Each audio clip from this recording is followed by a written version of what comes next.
నరేంద్ర మోడీ గారు 2014లో హామీ ఇచ్చాడు, లోక్సభలో రాజ్యసభలో మాకు మెజార్టీ వస్తే అయోధ్యలో రామ మందిర నిర్మాణం చేస్తామని చెప్పాము.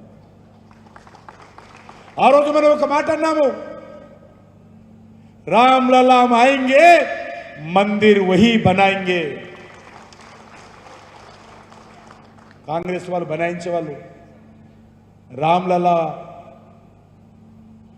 కబ్ ఆయేంగే, బీజేపీ కబ్ మందిర్ బనాయింగే అని పార్లమెంటులో కూడా బనాయించారు.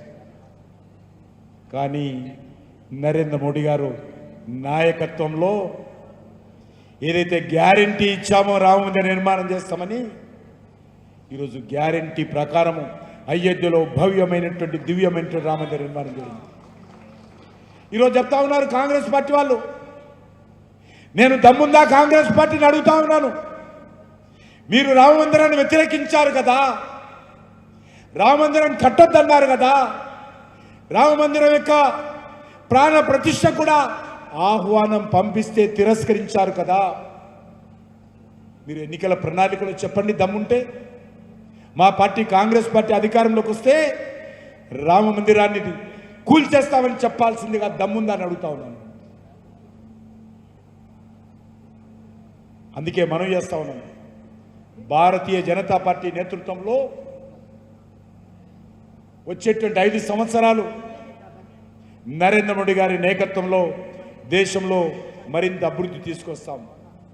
రాముడికి మొక్కుదాం, బీజేపీని మాత్రం తొక్కుదాం అనే మాట నేను మీకు విజ్ఞప్తి చేస్తా ఉన్నా. రాముడికి మొక్కుదాం తప్పులేదు, కానీ బీజేపీని తొక్కుదాం. ఎందుకంటే ఇలా రాముడి పేరు చెప్పి రాజకీయంగా లాభం పొందే ప్రయత్నం చేస్తున్నది భారతీయ జనతా పార్టీ. ఎట్లా తయారైందంటే కథ, ఊళ్ళల్లో అక్కడిక్కడ చూస్తున్నా నేను, ఫ్లెక్సీలు కడుతున్నారు. ఓ దిక్కు రాముని బొమ్మ, ఇంకో దిక్కు పైన మోడీ గారి బొమ్మ, కింద విశ్వేశ్వరరెడ్డి బొమ్మ. ఎట్లా అయిపోయిందంటే మన వానకాలం రాగానే మన ఊర్లలో ఎట్లుంటుంది, సాయంత్రం పూట రాగానే కొన్ని పురుగులు మోపైతాయి ఇళ్ళల్లో. ఆ ఉసిళ్ళు అంటారు కదా, ఉసిళ్ళు వస్తాయి. ఇక ఉసిళ్ళు రాగానే ఉసిళ్ళు వెనకాల బల్లులు మోపైతాయి, వాటిని తినేతందుకు. ఆయనతో బల్లి వస్తుంది.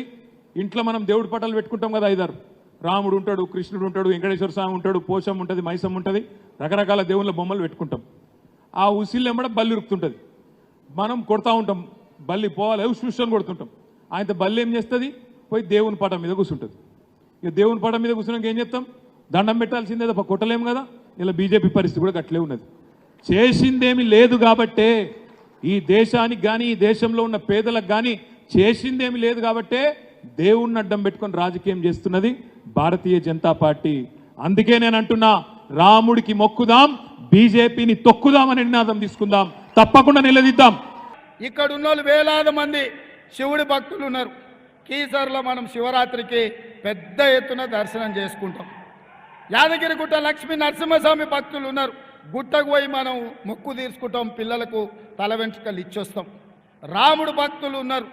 శ్రీరాముడి భక్తుడిగా మనం అందరం భద్రాచలంలో పోయి రావుడిని గొల్చొచ్చినాం.